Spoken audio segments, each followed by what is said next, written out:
Imagine a world pushed to the brink of collapse, where civilization teeters on the edge of oblivion. In this landscape of chaos and desperation, one film dared to envision a future both terrifying and exhilarating. Welcome to Doomsday, a gritty and adrenaline-fueled journey into the heart of darkness. Released in 2008 and directed by Neil Marshall, Doomsday thrusts audiences into a post-apocalyptic wasteland where survival is not guaranteed, and every choice could mean life or death. As we revisit this cinematic rollercoaster ride, we're invited to explore themes of resilience, humanity's capacity for both destruction and redemption, and the timeless allure of the apocalypse, something that feels all too familiar in today's climate. So join us as we dig deeper into a film that not only feels densely layered, but also feels like multiple movies we've seen before on this episode of Horror Revisited. Rough ride. Rough enough.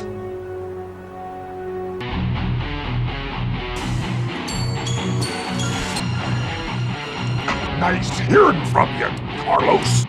Neil Marshall. Now, that's a name most fans of horror films have come to know and love. If this is your first time, then let us quickly brief you on him. Marshall began his career working in various capacities in the film industry, including as a film editor and cinematographer. He gained experience working on commercials, music videos, and short films before transitioning to directing. In 2002, Marshall would direct his first film, Dog Soldiers. It follows a group of British soldiers who find themselves battling werewolves in the Scottish Highlands. The film received critical acclaim for its blend of action, horror, and humor, establishing Marshall as a promising talent in the genre. In 2005, he followed it up with a film that to this day haunts this writer. The movie was called The Descent. In it, we follow a group of women who become trapped in an unexplored cave system inhabited by terrifying creatures. Praised for its claustrophobic atmosphere, intense scares, and strong female characters, The Descent solidified Marshall's reputation as a master of horror. Sometime after he had, solidified himself in the genre, he wanted to take a stab at something else, something new. He lived near Hadrian's Wall. Back in AD 122, Romans created a wall that was built to defend England against Scotland's tribes. Marshall started thinking up ideas on how to make that into a movie. He would add a killer virus to the mix as well. He favored the English-Scottish border as a location for rebuilding the wall, and Scotland is home to many medieval castles as well, which kind of fit his aesthetic. I hope you know what you're doing. Now I know what you're thinking, and yes, Doomsday heavily borrows elements from multiple films. So just to stay on track and not to cite this scene by scene, we will list the major movies it borrows from the most. So let's see, what do we have? We've got Mad Max, Escape from New York, Resident Evil, Underworld, Excalibur, Waterworld, Gladiator, Children of Men, and 28 Days Later. With influence from all of these films, how in the world could Neil have created something that stood on its own? The plot for the film is as follows. In 2008, a deadly virus called the Reaper virus strikes Scotland, leading to a government-enforced quarantine. In 2035, the virus resurfaces in London, threatening to spread worldwide. Major Eden Sinclair leads a team to Scotland to find a cure. While inside, they encounter savage tribes, cannibalistic scavengers, and other survivors, while searching for Dr. Kane, who's a scientist that may hold the key to a cure. Ultimately, they uncover a shocking truth about the virus and must fight for survival against both the infected and the government's hidden agenda. Instead of copying the 28 Days Later series, this virus acts like a plague that devastated the population.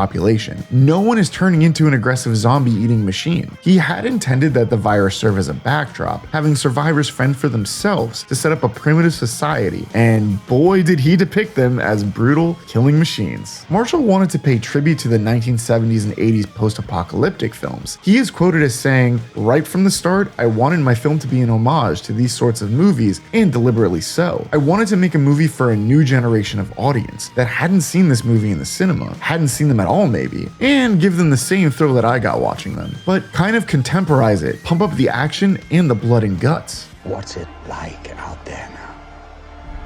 What do you care? I'm curious. Same shit. Different era. When the time came for casting, he picked some great standout actors. First up, for the main role, Rona Mitra was hired. She had been compared in her past to Kate Beckinsale, and even played a young Sonya in Underworld: Rise of the Lycans. Rona's role of Eden Sinclair is very similar to Snake Plissken, and it shows. For the role, she would work out constantly and train incredibly hard for her fight scenes, and that shows as well, but when the camera is visible. Originally, she was written to spout quip after quip, but instead she was written as more of a badass. In the end, she she works better as the strong silent type. We also get to see the late great Bob Hoskins, David O'Hara, Malcolm McDowell, Alexander Siddig, Adrian Lester, and Craig Conway as the sadistic soul. Back in October 2005, Rogue Pictures etched their deal with Neil Marshall to direct the film. The production's budget was estimated around £17 million. This would also be the highest budget at that time that Marshall had been given. He was only used to small casts and locations, so he was excited to take on the broader experience. Let's keep this informal, to the point. We all know what's at stake while you're here. Principal photography for the film began in February 2007 in South Africa. Even though the majority of the film takes place in London and Scotland, South Africa was chosen for filming because of, monetary reasons. Marshall loved the landscape and thought it was the closest the movie could get to looking like Scotland. Filming took place for 55 days in South Africa, with another 10 taking place in Scotland. Production in Scotland was filmed in Glasgow at Blackness Castle. If you've seen the movie, you'll know that Rona Mitra and the remaining survivors unbox a Bentley Continental GT and use it to escape Kane and his cronies. Since Bentley didn't do product placement, the crew purchased 3 new ones, each costing $150,000. One car was driven into a gorge, and another was used for most of the stunt shots. Once filming was complete, the car needed cosmetic retouches, but its frame and engine stayed intact. I guess a Bentley is the car to choose when living in a post-apocalyptic world. Simon Bowles was a production designer and had worked with Marshall on his previous films. Paul Hayat, who was hired as a prosthetic makeup designer, researched diseases including STDs to design the makeup for the Reaper virus victims. You brought impurity into our world.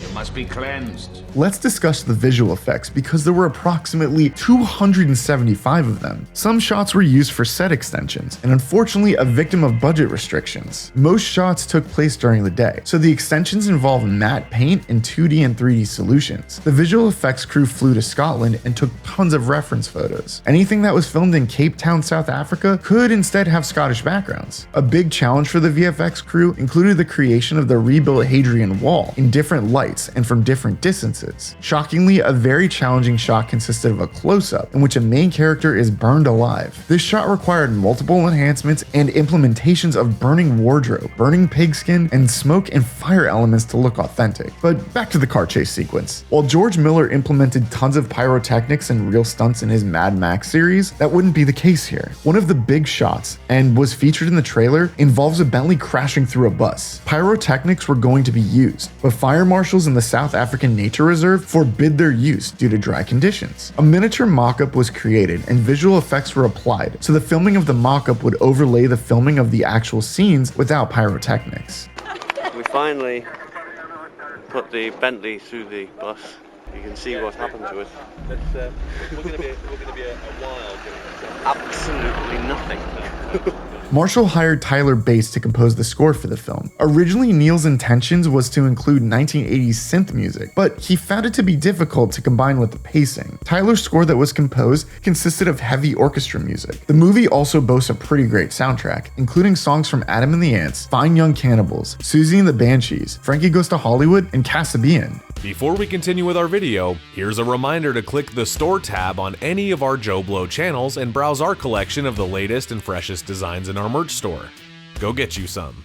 Doomsday opened on March 14, 2008 under Universal Pictures distribution for large-scale marketing. It ranks 7th on opening weekend against Horton Hears a Who and Never Back Down. After its first box office weekend, it would vanish from the top 10, and on April 10th, it would end its short theatrical run in the US and Canada, grossing a mere $11 million.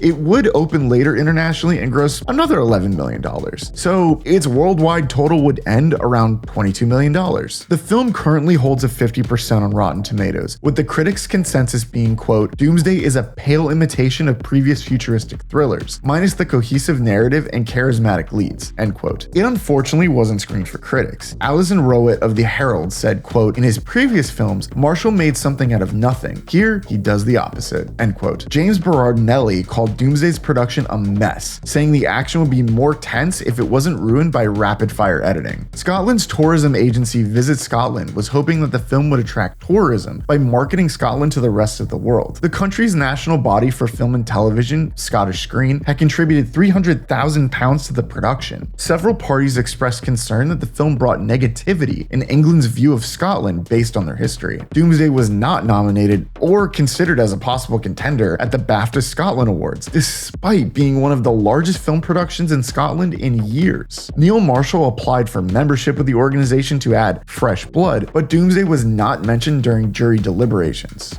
You think we chose to cast off the apparel of our former existence? No. We didn't choose anything. We were delivered. Doomsday was released on DVD and Blu-ray on July 29, 2008. It would be packaged as the unrated version of the film, but would also include the theatrical version as well if you preferred the 5% less gruesome film. It would come packed with commentary by Marshall and cast members, featurettes on the post-apocalypse depicted in the film, visual effects, and destructive vehicles and weapons. For any fan of this movie, I highly recommend the commentary. It's here you'll gain a better background for the production and what went into making the film. There's the whole world watching. With a lie this big, we can get away with anything we want. This movie is action-packed and filled with adrenaline-pumping sequences. There are some that truly stand out and made this a fun rewatch. Let's begin with the opening sequence. It set the tone immediately with a gripping prologue showing the outbreak of the Reaper virus and the government's desperate measures to contain it, including the construction of the massive wall that surrounds Scotland. While some films just throw you into the scenario and you're just expected to follow, Doomsday does one better and offers you a gripping and tense reality that feels all too real nowadays. Another fun, albeit hard scene to truly see is the Gladiator arena scene. It's full of fast-paced action and includes frenetic energy throughout. It is everything you're looking for: intense hand-to-hand combat, sword fights, and brutal melee combat. Now to the piece de resistance of the film, the car chase scene. It combines fast-paced driving, daring maneuvers, and explosive collisions to create a thrilling sequence that keeps you on the edge of your seat. While the editing is choppy throughout, it actually works to the film's advantage. Also, you're being treated to a perfect chase song, Two Tribes by Frankie Goes to Hollywood, so what's not to love? Upon revisiting Doomsday, I've come up with both some positive and negative feelings about the film. It boasts an impressive production design and cinematography, creating a gritty and atmospheric post-apocalyptic world, which makes its dystopian landscape feel vivid and believable. Rhoda Mitra shines in her role as Major Eden Sinclair, bringing a compelling blend of toughness and vulnerability to the character. Her strong presence also anchors the film and keeps us invested. While it does pay homage to many films before it, it does struggle to carve out its own identity. It also falls short in terms of plot. The storyline is straightforward and lacks nuance, and many of the supporting characters feel underdeveloped, making it challenging for viewers to emotionally invest in their arcs. While the film is packed with action, it occasionally suffers from pacing issues, particularly in the second act. Some scenes feel drawn out or repetitive, slowing the momentum of the narrative and making the pacing feel uneven at times. But my biggest gripe is the open-ended ending. Some things are never explained or talked about again, and the film just ends. There are many plot points that I wish would have been further shown, but unfortunately, we'll never know. We will come after you. Well, then I'll know where to find me.